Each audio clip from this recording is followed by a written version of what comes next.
And welcome to this joint hearing of the Senate Committee on Public Safety and Budget Committee Sub 5. My co-chair on both of those committees, or my vice chair on both of those committees, but co-chair, Senator Anderson is here with me today, and we're going to talk about how to improve the way that correctional officers are prepared for their work in prisons and how they can be better supported throughout their careers.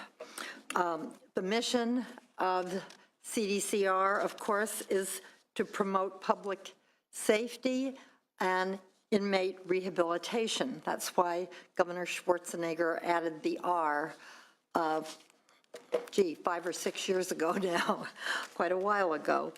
And as we're learning, that's easier said than done.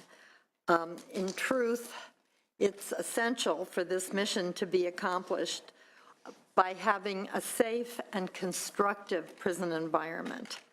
If we expect offenders to change, and if we demand, as the public is now demanding, reductions in recidivism, we must create environments that foster positive and enduring behavior change while people are incarcerated.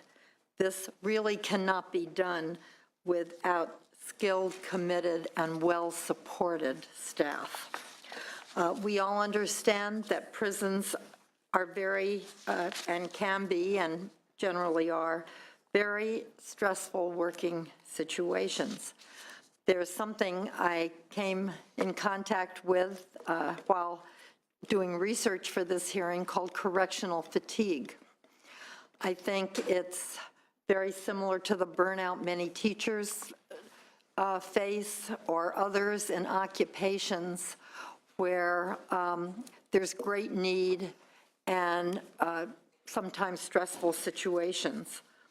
We've all been deeply distressed by reports of officer suicides and other indicators of occupational stress.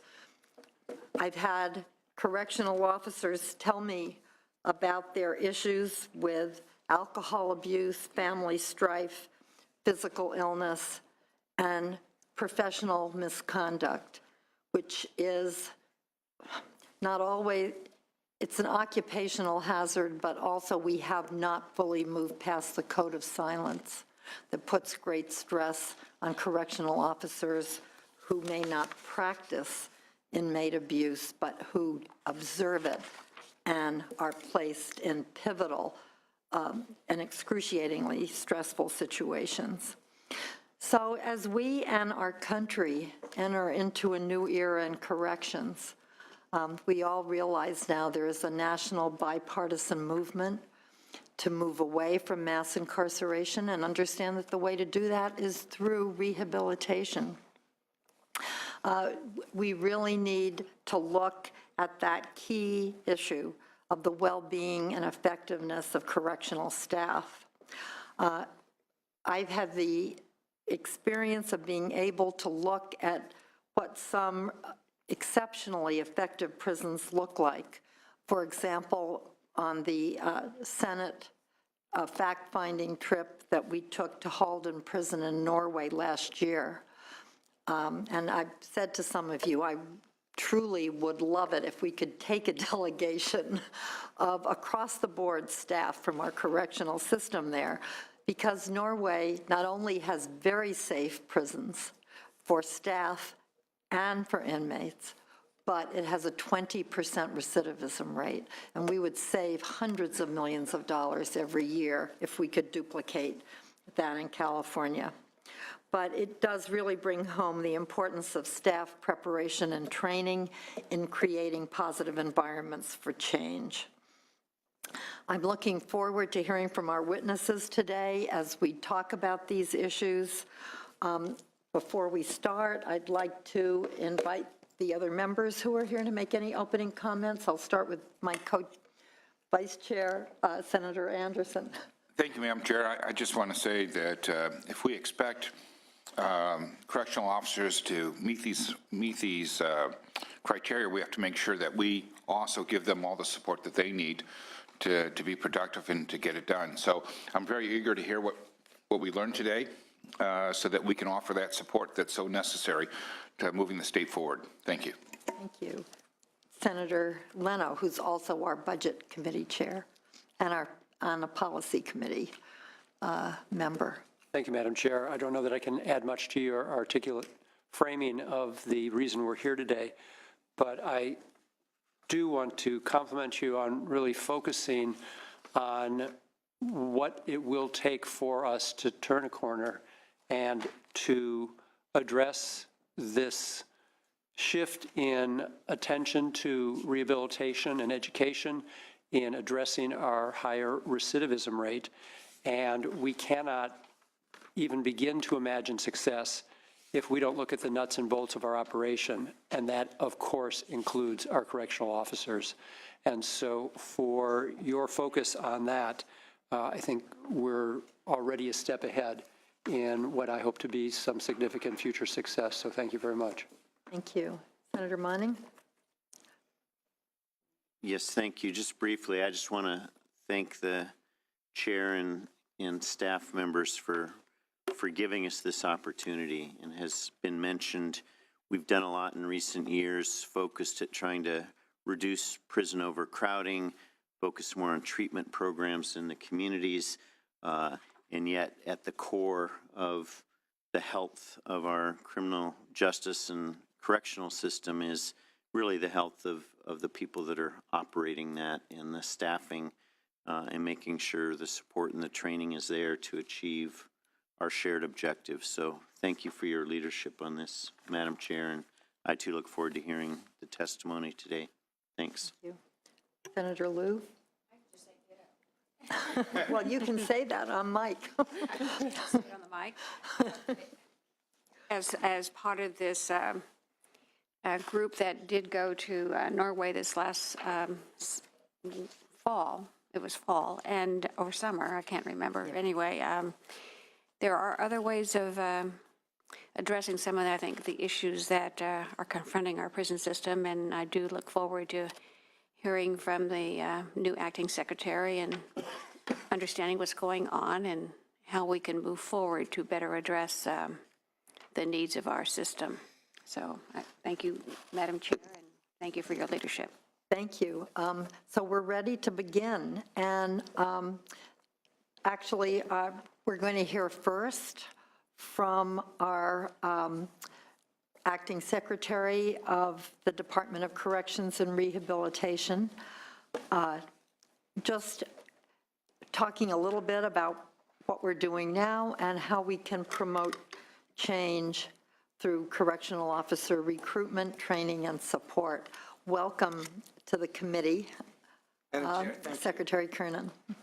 Members, thank you very much. My name is Scott Kernan.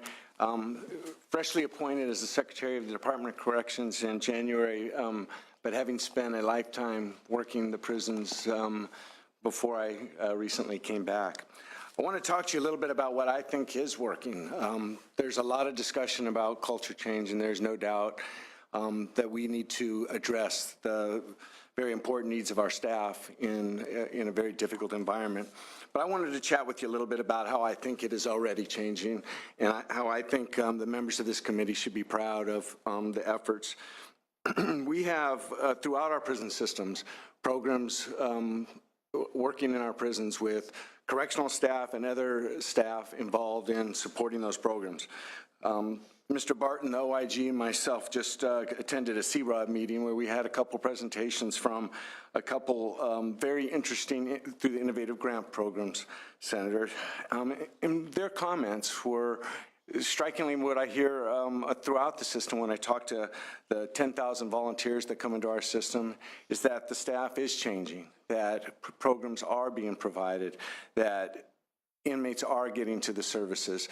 Now that's, you can't paint that universally, but I don't know that when I retired a few years ago that, you know, a 5'2" woman in San Quentin would be running one of the most robust college programs in the country, in my opinion, or that a Hollywood producer would be coming into Salinas Valley State Prison and having 200 level 4 inmates and having a discussion about hope and in the future. or that we have an actors class that occurs through at various prisons where inmates are taking on acting in order to understand some of the emotional reasons why they came to prison. Or that we'd have a place like Delancey Street, Senator, that I know you've been directly involved in. So I say that because I do see hope in the system as to the programming. And that doesn't mean we don't need to focus, and we certainly do, but I think that there's some very, very good things occurring in the prison. I'd also like to talk a little bit about DJJ. Through a lot of the committee's work, DJJ has just transformed itself from what was an embarrassment to the state, and it is now a national leader. It has got out of a over decade-old lawsuit, and if you walk into any one of the DJJ facilities, you're seeing positive programming and staff that care.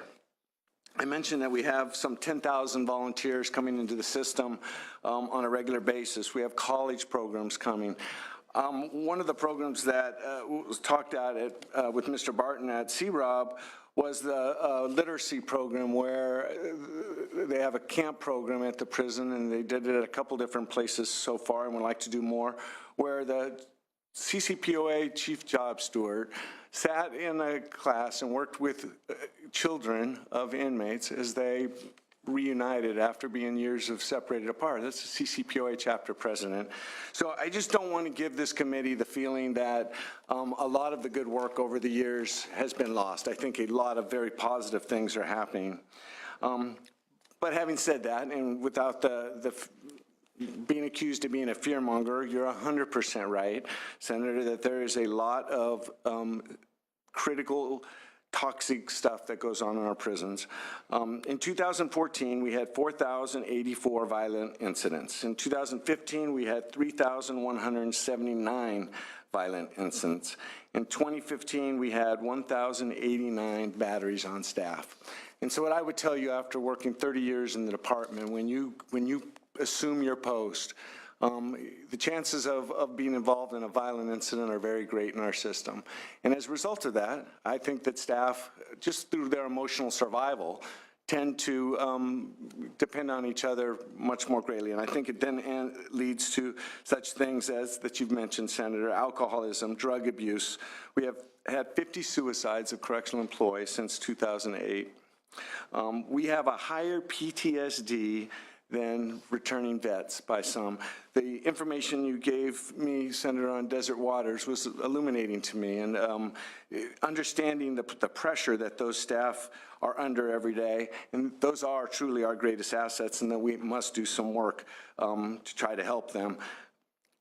And lastly, as to not focus too much on the negative, all you have to go do is look at the wall at CCPOA headquarters and see the fallen staff there. And the difficulty that we all have in that environment. So I can't tell you how happy I am that you have elected to put some thought in what we're doing in the training of our staff. So let me turn to that a little bit and just talk to you about what our current processes are. We do a 12-week academy. We've revised that curriculum over the years, and more recently have included 28 hours of de-escalation techniques, communication skills. I'm not saying it's perfect and it always has to be re-examined, but I think that we do a reasonably good job in preparing our staff for the rigors of what will go into when they show up at their posts. We have a Sergeant's Academy for newly trained sergeants and for lieutenants as well, both 40 hours. We do basic supervision and advanced supervision for our non-peace officers. We have an executive development program, and then we do annual refresher training at the prisons. I know the panel is going to discuss in greater detail the actual curriculum, but that's the state of the current curriculum training that we provide. We also have an employee wellness program where we provide peer support, an employee assistance program, suicide prevention, and a military peer support program. Most recently, the Office of the Inspector General has provided me a number of enlightening contacts to do resiliency training and to work on stress. In fact, we have some staff up right now conducting training, some stress reduction training with our staff up at High Desert. We've also partnered with Ken Hurdle. You might remember him. He was the chief ombudsman for years with the department and does leadership training. So we're doing a leadership challenge, ethical decision-making, trust workshop, and motivational interviewing. I mentioned the desert waters, and I again want to thank you. I thought that that kind of resiliency training is exactly what the department needs to do, and I know the panel is going to talk more about that. I also know that NIC is here today to talk about some of the training they have. We've taken advantage of that, sending new wardens to NIC, but as a result of their cultural work, we have not been able to tap into that, and so I look forward to doing that. I wanted to talk a little bit about recruitment. We have 367 recruiting events at 100 different colleges. We have 351 events at Veterans Outreach. I'm very proud to be an employer of our returning veterans.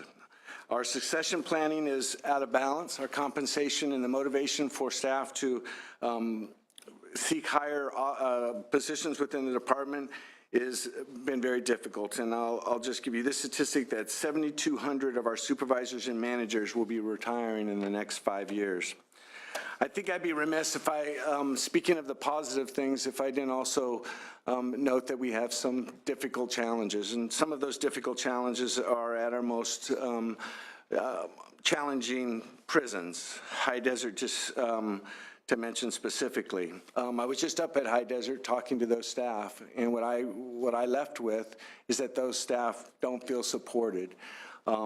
They feel like that the department and perhaps the legislature is not aware of the significant challenges they have, and I think that we're not going to discipline our way into a new culture. We have to work with them with leadership and get them to understand that we care so much so that I appreciate your opportunity and the panels that you're having today.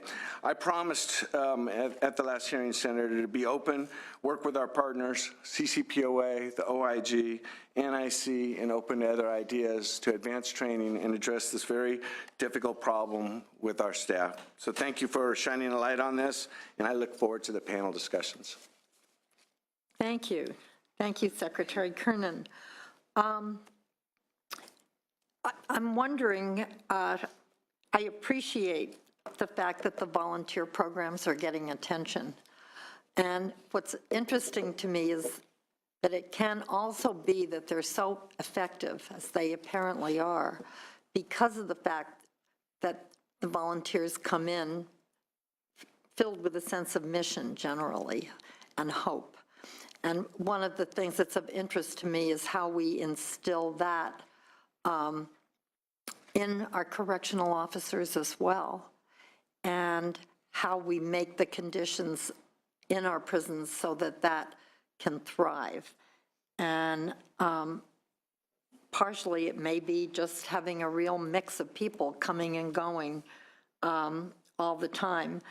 And, you know, I was very gratified that we were able to get my bill to have community colleges come in to prisons to do degree-oriented classes for inmates. This year, we're going to try to remove some barriers so that correctional officers could have their own opportunity to do that. And I'm looking forward to working with you on that as well. But I know you were quoted in the paper that that correctional officers work under very difficult conditions, and we have to figure out how to get them engaged in the rehabilitation process, not just be somebody counting heads. I agree with you, and I'm wondering if you have some thoughts about how we do involve them in the rehabilitation process.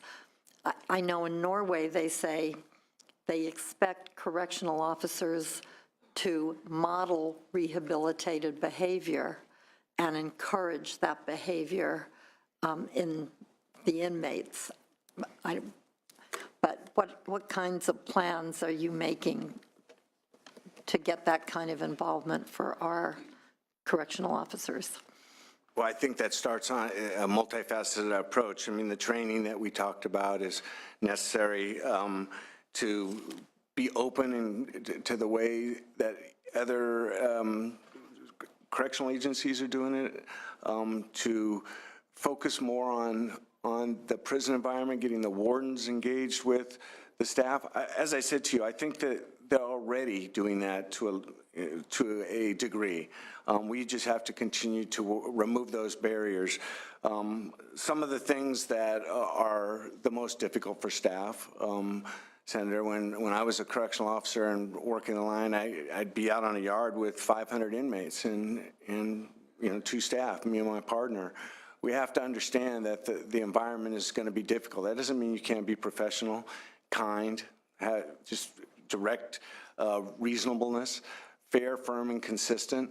I think that the system changed a lot with the new construction. When I grew up in the prison system, we had to go to a door and key open the door and actually talk to somebody. Today, our prisons are run by control booth officers that are, up above. So I definitely think our focus on leadership training, communication skills, and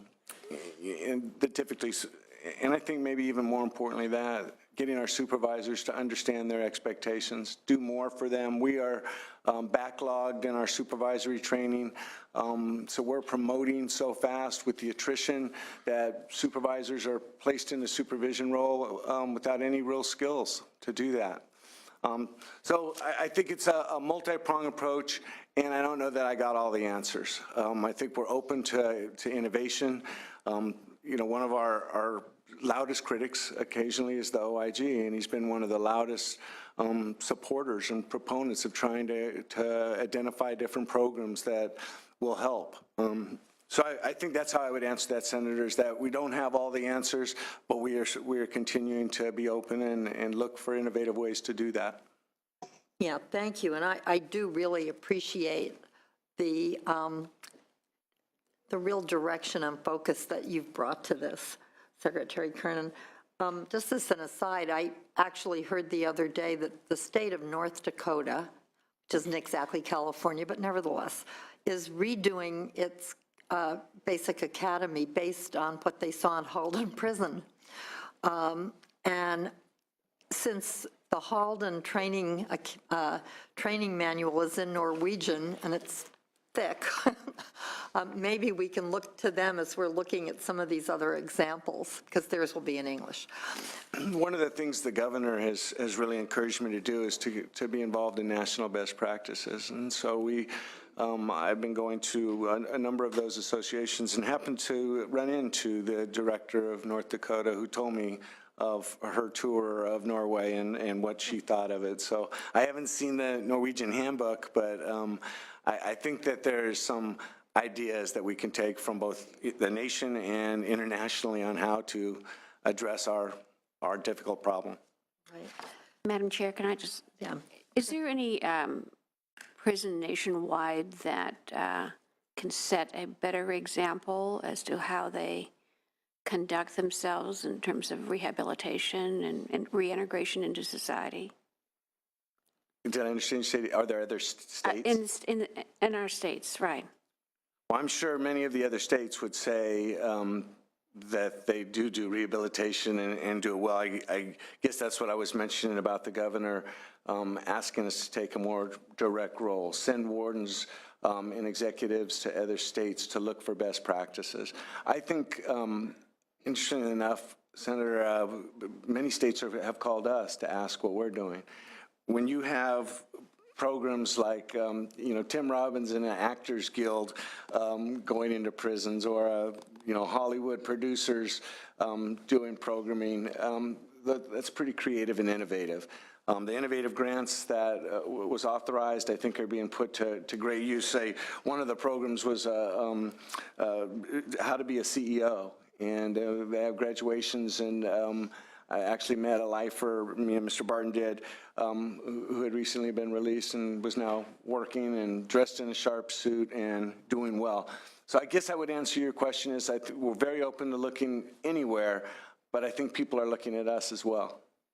It's just curious. I mean, all big systems, I think have this issue. We always have programs scattered about that are exemplary, and the problem is scale up. Make them more relevant, make them best practices across the board as opposed to singling out special programs.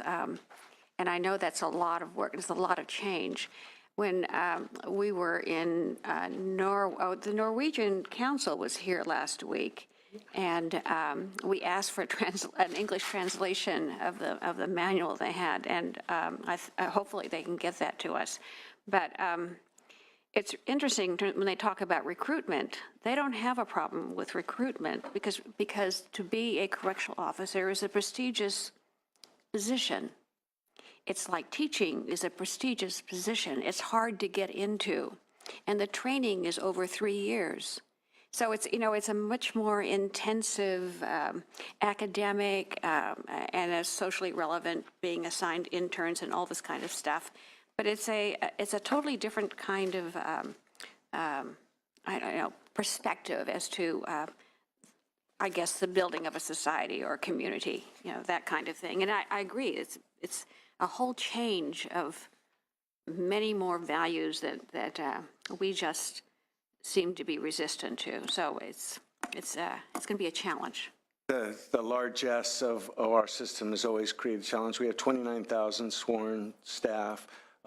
As to your point about replicating programs, it is difficult across the geographical location that we have our prisons. But that's what we are endeavoring to do, is to be open and creative of implementing those programs. I was just talking to a fellow from the Last Mile who's doing computer coding at San Quentin, and he was telling me about the inmates.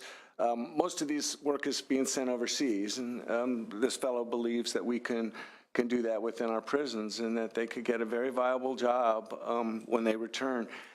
So a lot of that is going on in our system, and I'm very proud of it. And I will say, and I understand what you're about Norway and the 3-year academy. I am happy to report to you that we have, during my entire career, we had huge vacancies, and we had complete overcrowding.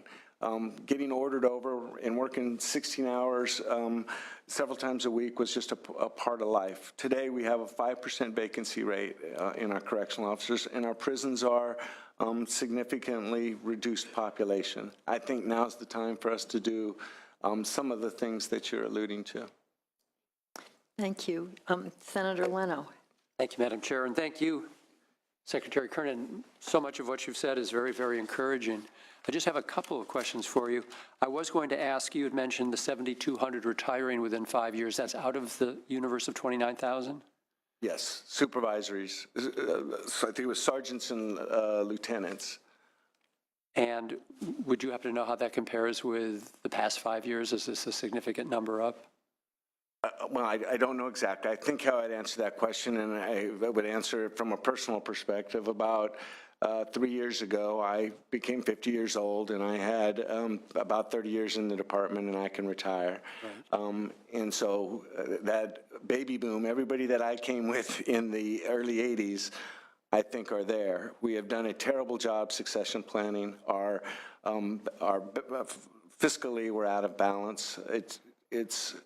You can make more money being a rank and file employee and getting overtime and longevity pay than you can as a supervisor and manager. So as a result of all that, I think you see a revolving chair. And I'll give you another example. Last year in December, 10 wardens retired.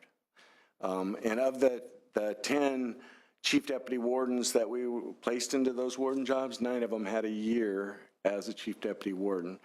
So the challenges of over decades, I think, has resulted in this significant problem. So we have to reach down into the organization and get younger leaders, and we need to prepare them. And again, that's why I'm so happy to have a panel like this where we're going to be discussing leadership training and what we can give our staff to prepare for the future. Right. I've also had the benefit of spending some time at San Quentin and seeing so many of these. I had no idea statewide we had 25,000 volunteers. I would imagine many of them, or a good number of them, are at San Quentin. I know just the ability for people in the Bay Area to get to San Quentin facilitates that fact. I wanted to ask, you had mentioned the number of violent incidents of officers. It sounded like they decreased by over a third in recent years. Is that accurate? 2014, we had 4,084. In 2015, to date, it was 3,179, so it went down about 800. Okay, so not quite as dramatic as that. Is there any, if it has gone down, or if there is a even modest trend downward, is there any explanation for it? I think human density. Just as we've lowered the population, things have gotten Population has went down. less violent. Oh. We're using some of the freed space for programs. When I retired, there wasn't a gym or a day room that didn't have a bunk in it, and I came back and people are playing basketball in the gyms, and That all helps. That all helps. I then wanted to ask, given all the programming going on at San Quentin, is there a way to determine if proportionally there are fewer violent incidents at San Quentin? Do we know if that has that effect?